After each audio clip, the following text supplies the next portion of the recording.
All right, we're live. Yay. How are you? I'm doing well. Good to see you again. Good seeing you too again, folks. Thank you for joining us today. It's a little bit different. Greta is not here, so it's just going to be myself and Sean Harding.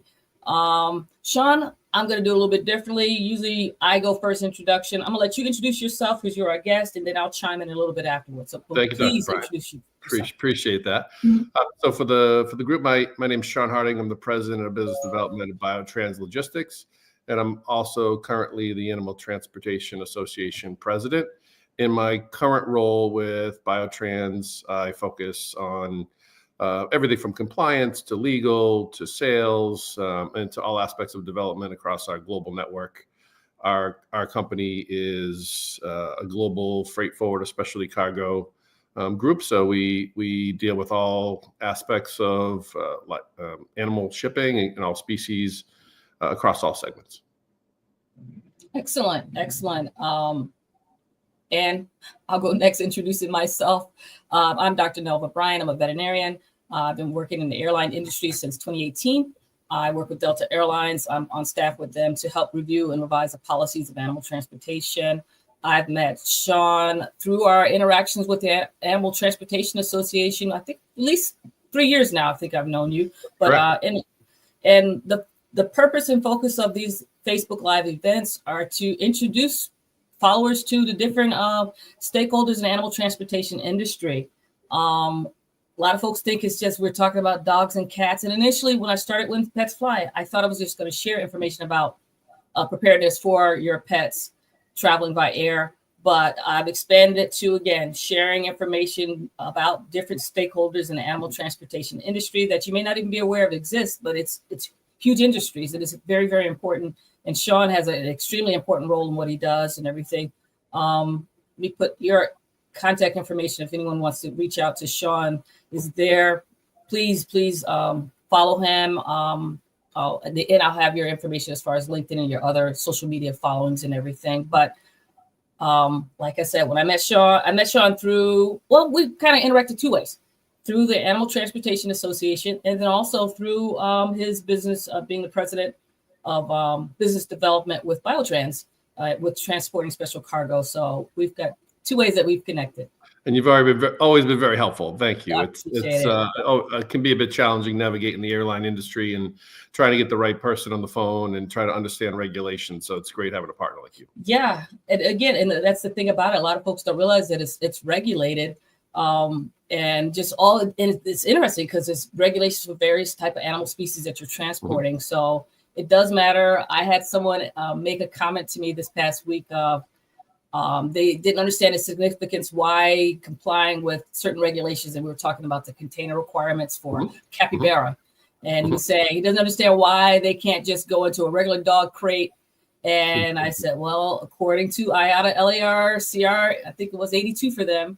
It was 80, that they were not allowed to be transported in a rigid plastic crate, regular dog crate. So that is why. So, but the standards and regulations, it's amazing how a lot of shippers that maybe have been shipping animals for years never realized that there were actually, guidelines to follow in reference to that. So, and oftentimes with my customer base on the BioTrans side, when it's specialty cargo we're moving, part of my job is to educate the stakeholders and the shippers because there's varying degrees of proficiency in the regulations and sometimes there's multiple ways you can handle the requirements. And so we're always trying to educate and guide. And oftentimes I'm referencing the live animal regulations manual, but it's interesting because you have state regulations, you have national regulations, you have international regulations, but also, as you know, each airline can do things specifically. Right.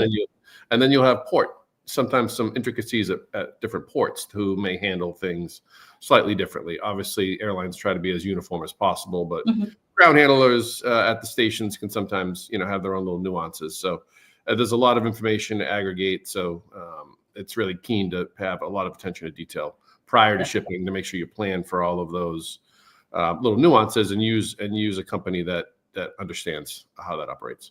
Oh, that's great. So let's share more to Sean about your background, because a lot of people might think that because you're in the animal transportation industry, maybe your background is straight animals, but you have a different aspect that you're in, right? Completely different aspect. So I started off my career accounting, finance degrees, military for 6 years, and then law school. So a lot of my early years were just educating myself, constantly year in after year out, and then went into practice as I got out of school. I had started a few small businesses of my own along the way. That was always a passion of mine in different sectors, real estate and retail. And then because I had a unique sort of skills of opening businesses and scaling them up, I had just had a fortuitous meeting with my current business partners, and I came on sort of in a compliance role to help manage the legal and the quality side of the business. But because I was able to help scale up industry quite a bit, my role morphed into all sorts of hats, which generally happens when you have a small business. Mm-hmm. And I used my skill set to help grow our company exponentially across the United States and even into Europe. So having that legal background, I've mm-hmm. found has been very advantageous when dealing with regulators or even airlines and starting entities in different countries. So I did not foresee myself being in this line of work. I often get questioned, how the heck did you get into this line of work? Right. And I think if you're not a veterinarian or animal tech background, a lot of us sort of stumble into this line of role to do animal shipping. But I do like it. Every day is a school day, I like to say, because you can always learn something. And I do enjoy the challenge and the puzzle pieces that often get put together. And, oftentimes it's forming relationships with the right stakeholders to get the information and to get time critical, sort of events managed. And I like that pace. I like the troubleshooting of it all. So that sort of suits my personality. That's perfect. It's so interesting because even for me, I would say I never expected to be where I am. I initially started out thinking clinical medicine. I was going to be a small animal veterinarian, mm-hmm. and was just shown different things early on in my career. I was exposed to veterinary pathology. Mm-hmm. And by the time I graduated from vet school, I was tossed, what do I want to do? So I did clinical practice. And then my mentor said, hey, don't you like pathology? I was like, yes. He said, are you stimulated? No. He said, well, get your application here. So, you just make all these changes, but it's so amazing how you finagle around in life and then you fall into your spot where you're supposed to be. And I can say that's kind of with me. The same. And that's a great way to put it. And part of my biggest hobby is to travel. And mm-hmm. and that again dovetails into my current role. I travel all over the world quite a bit, either mm-hmm. speaking at conferences or developing the business. So, looking back, I definitely would not have predicted I'd be in any sort of line of work like this. But I'm happy with it, and it really it fits my hobbies, my skill set, my passions, and really keeps me sharp and focused. I don't feel like going to work is, a chore. I feel like it's always stimulating, sometimes too mm-hmm. stimulating, but I'm definitely happy, and we have a good group of people that I work with, so it's nice. Yeah. Let's see. So let's go into some of the regulations that you encounter. Sure. Mm-hmm. Lots of regulations, and it's always specific to domestic shipping, international shipping, ground shipping, air shipping. It sort of depends on what mode of transport you're using, what species or commodity you're transporting. What origin, destination, transit point. So typical documents you're looking for, depending on where you're shipping from, could be, export certificates, could be import permits. Oftentimes, you could be looking at the live animal regulations manual for airline requirements in general. You could be looking specifically at an airline's terms and conditions and shipping practices. Port specific challenges you'll have to see. You got to check at origin with an airline, destination. By ground, you could have USDA, CDC, FDA, TSA. All of these things come into consideration because you have to have, there's a regime for tendering to an airline that you have to make sure you have compliance with. So health certificates, obviously going from an origin country to a foreign country, and that can be even specific from state to state or country to country, and country to third country. So you really need to understand where to access that information, the full scope of things that could be in play. And then as you get experience, really develop SOPs and manuals and leverage the information that's out there so that you can break down the information in more digestible pieces. Yeah. So if it's domestic, there's obviously that's less of a bureaucratic regime. But when you start talking about Japan and China and Indonesia and, parts of Africa, that definitely can get challenging, not only to understand it, but even access the information sometimes. One of my wishes is that each health ministry in a foreign country would really make their regulations digitized and in a digestible format so that they were easier to track. USDA has their iRegs that they try to help to access that information, but oftentimes it's limited on species. So you really got to know where the levers of information are and how to access those and leverage your partners when necessary. Oh goodness. I definitely agree. It's really difficult. I mean, I'll just put it so since you have more of a specialized cargo as far as the animals you transport, it's more difficult to find the information. You can always go to the USDA pet travel website and find great majority of information going internationally with pets.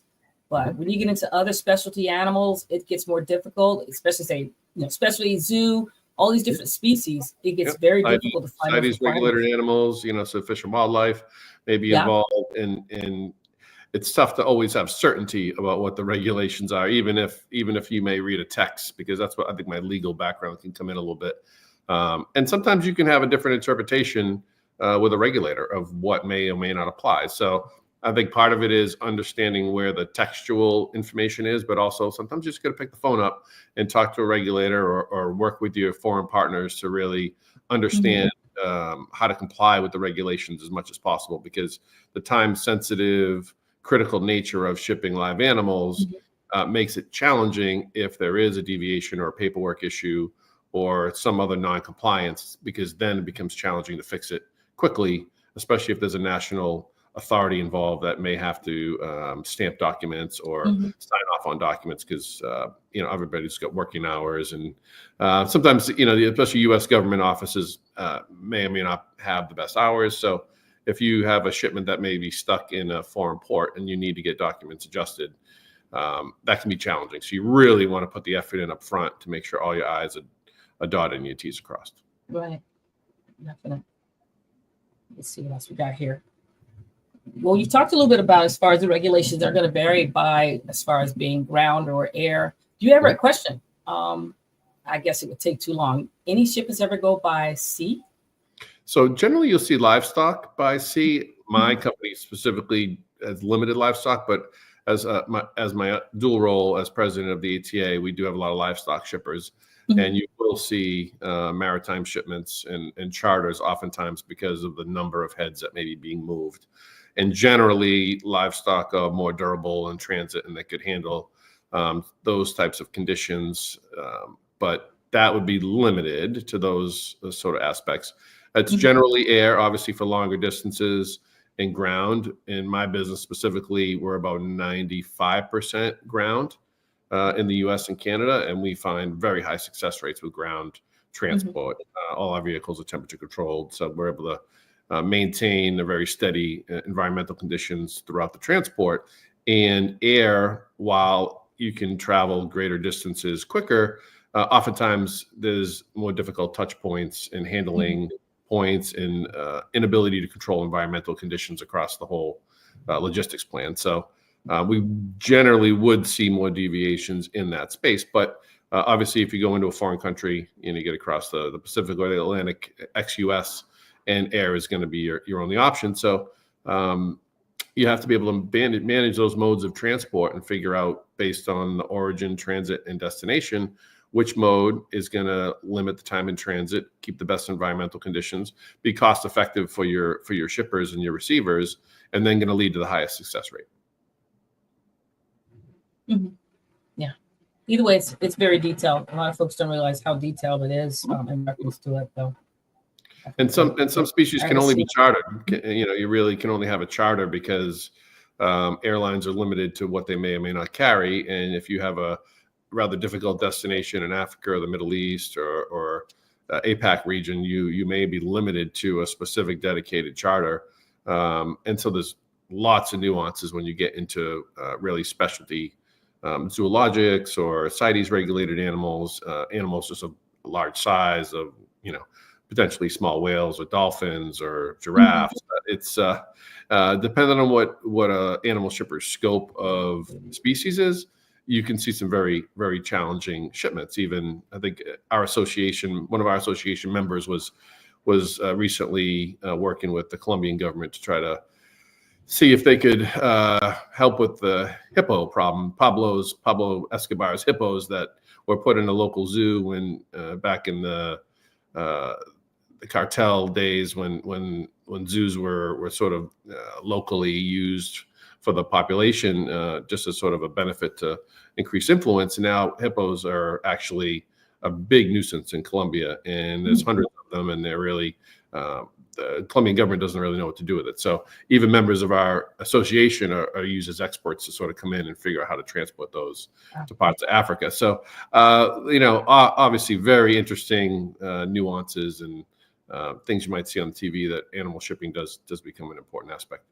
Yeah, no. I say as a reminder that when I'm at work with Delta sometimes that folks is just to understand the animal transportation industry and the impact it has and what's being done. I always say, hey, we're shipping hatching eggs or day-old chicks. We're shipping these animals to potentially feed other nations or other states. So it's very significant and important what we're doing there. The zoo animals, conservation purposes for them. I mean, when you're transporting animals, period, I mean, there's a lot of reasoning behind it. And it's very significant in why it's being done. Here you're saying the hippos there for conservation purposes and maybe prevent overpopulation, move them somewhere else. So there's a lot of positive reasons for animal transportation in the industry. I see. Well, I don't know. Is the animal, well, no. I know they said the pet travel industry is slated to grow. Have they said much about the animal transportation industry in the next couple of years? Is that going to grow too? Do you know? I haven't seen the latest data. I do often write periodicals for a few Air Weekly. And so we do get this question quite a bit. The commercial industry, depending on which segment, is relatively stable, depending on which segment you work in. And obviously there's many of them, from zoologicals to aquatics to companions and everything in between. We do see zoologicals as stable. We do see research is stable. We do see different segments, livestock. You would potentially see some increase as different nations could be outsourcing their food stock. But generally, I think companion animals are definitely predicted to increase as air travel becomes more available to more groups across more regions, and the price comes down. I think Asia and China specifically are really increasing their fleet of planes and their access to different regions. So inevitably, companion animals would travel more, but that creates a different set of challenges. There's different aspects of flying in cabin, or do they have to fly cargo? Does the flyer need to fly with the animals? Can the animals fly separately? So there are nuances when it comes to even companion animals as they increase that you may see a different reaction from airlines. I think during COVID we saw emotional support animals. That sort of morphed into an interesting topic. Right. Peacocks and snakes and everything else. So as people bring animals on planes for companion aspects, inevitably there'll be some interesting challenges that arise. Yeah, I'm very happy that they made that change during that. I'm sorry to say for folks that think it was a bad idea. I think it was a great idea they did, because there were a lot of people that took advantage of that ruling and brought their personal pets on board, which actually could hinder folks that truly have service animals in their duties and stuff. So it was a very important they did it. But still, guess what? People are still finding ways to do what they want. And generally at the cost, the cost can be prohibitive if you're already spending $600, $800 on a flight for a family, and you have 3 or 4, members of your family traveling, and then you have to bring a pet. The rates can get significant, but it's not easy to ship live animals in general. So that's where you want a specialist, and in this service, sometimes, you have to charge a premium to manage those types of activities. So I totally get it from just a passenger perspective, but because of all the reasons we've mentioned, it's not necessarily easy to do. So I think because of the cost structure, you see people that may want to try to take advantage of situations that are less economically impactful. Yeah, I definitely get it. And also, I also attest that to everyone has the fear of going to pets in general, pets being transported by cargo, fear that it's the worst thing ever. But I'm sure you've known the data. I've looked at it. The DOT reportable events for animal incidents. I got from 2016 to 2022, 167 incidents out of, say, 2.6 million animals being transported by cargo. So the great majority of animals or pets do make it perfectly fine being transported by cargo. But there's still things that could be done to kind of get those numbers down in reference to it. And really, ultimately, you want to get it down to close to zero as possible.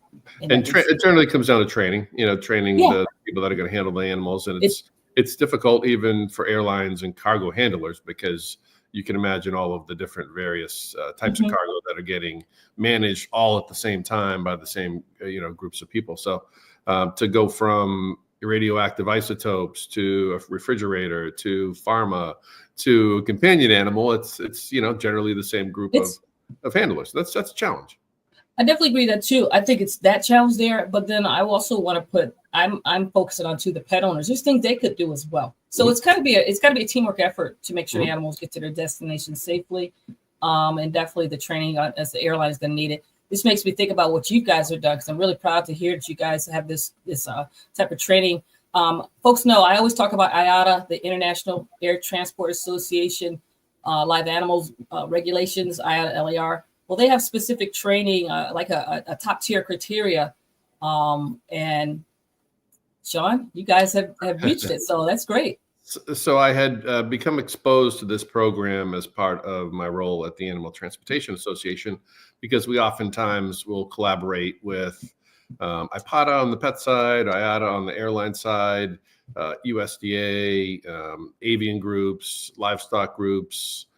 So we try to really, where there's overlap, collaborate quite a bit. And this program became interesting to me because of all the specialty cargo we transport.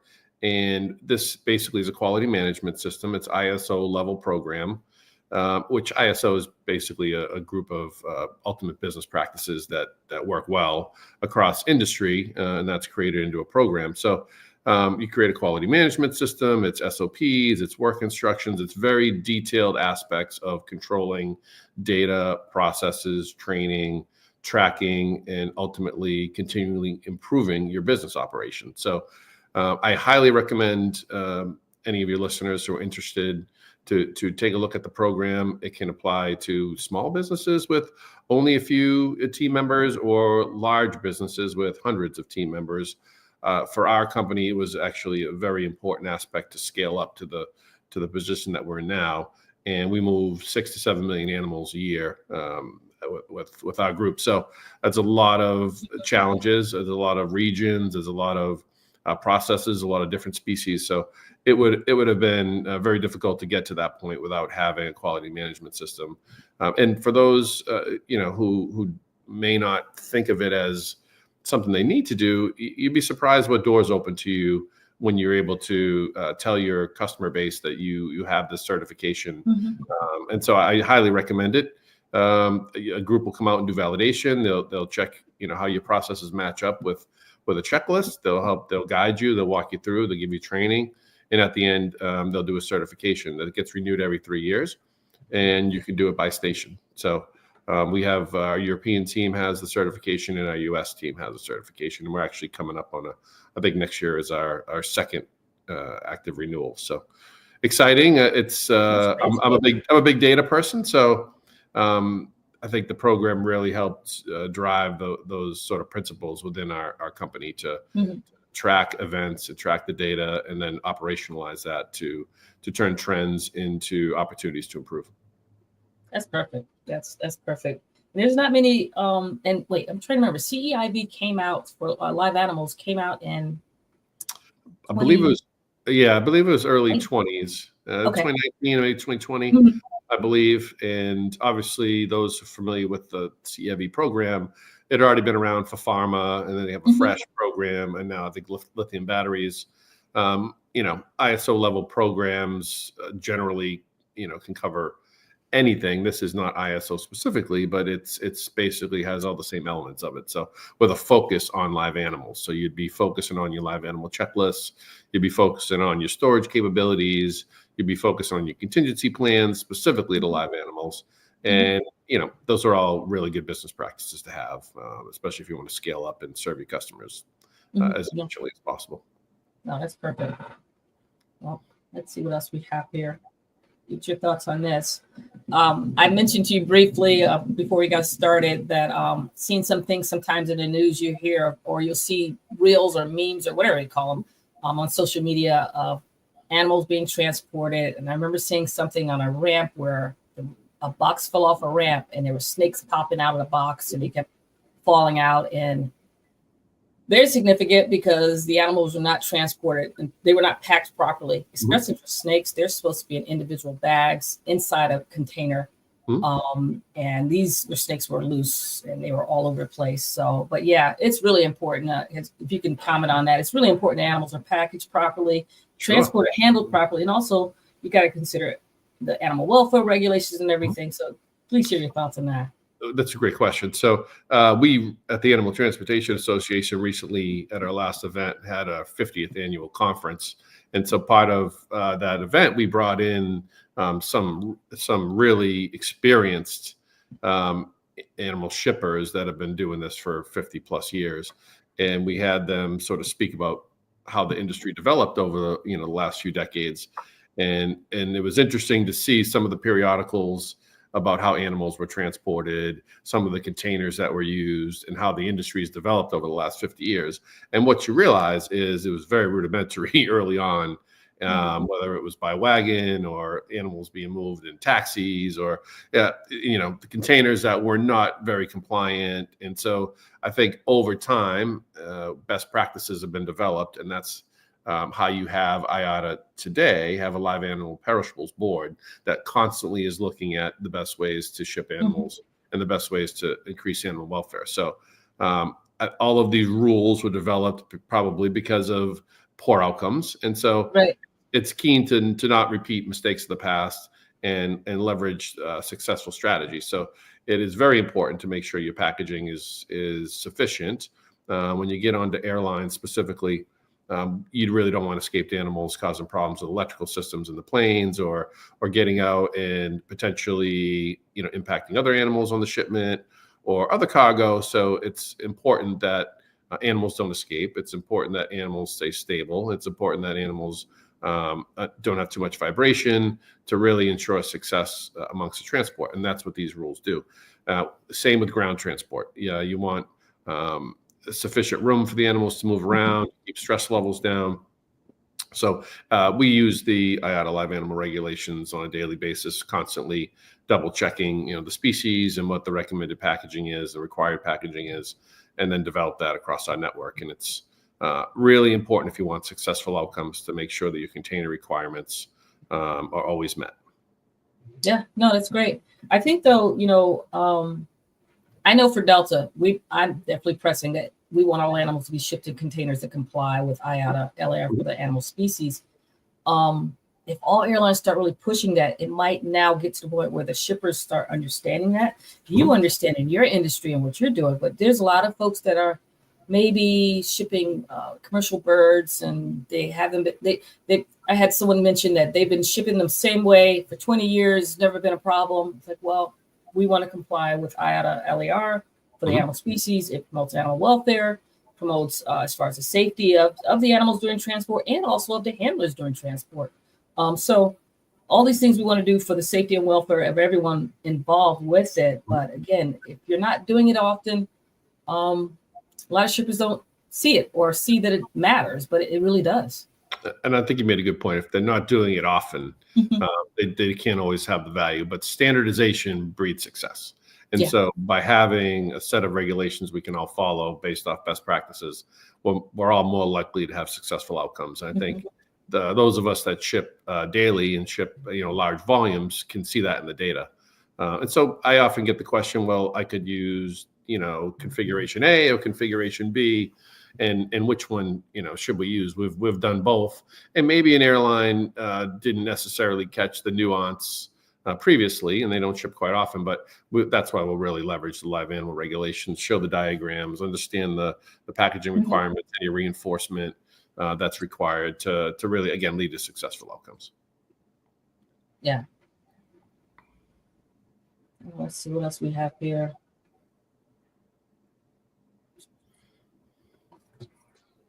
Yeah, what's some challenges you think we have? Oh boy, that's a broad one. I think the biggest challenge is trying to get the stakeholders to understand how important attention to detail is.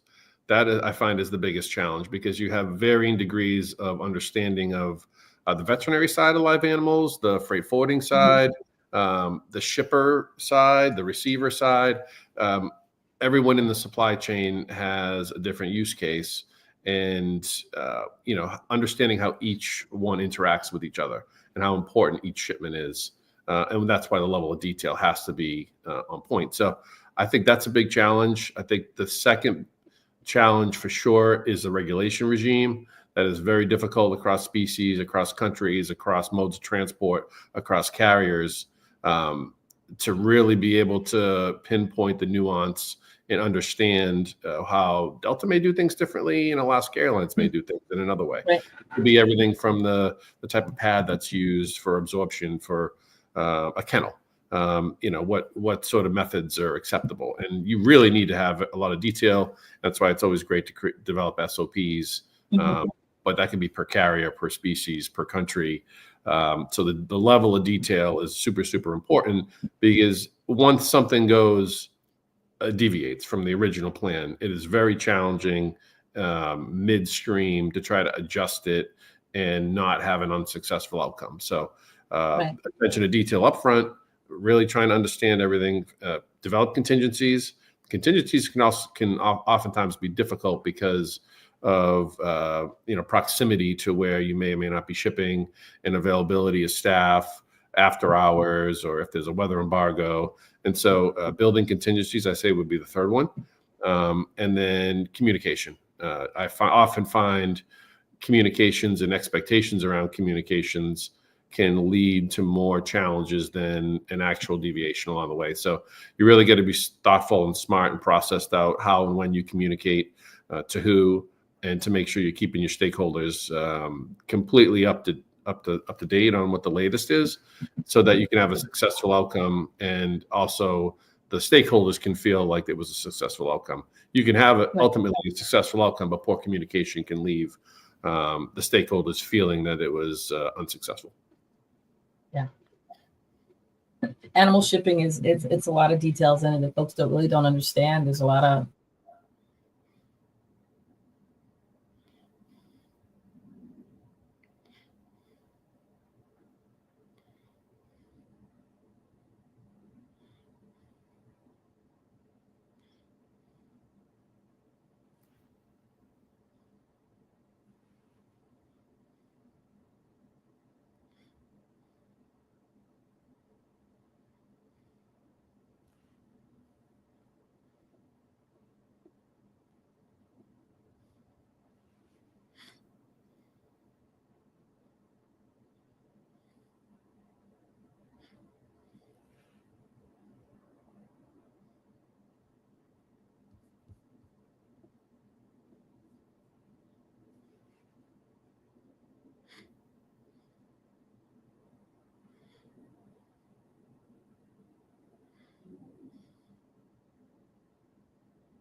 It appears we're having some unresolved connection issues. In the private chat, I have added on the links to Animal Transportation Association in my email. If anybody would like to connect with me offline, please feel free to do so. Wishing everybody a happy holidays and look forward to seeing you all again soon.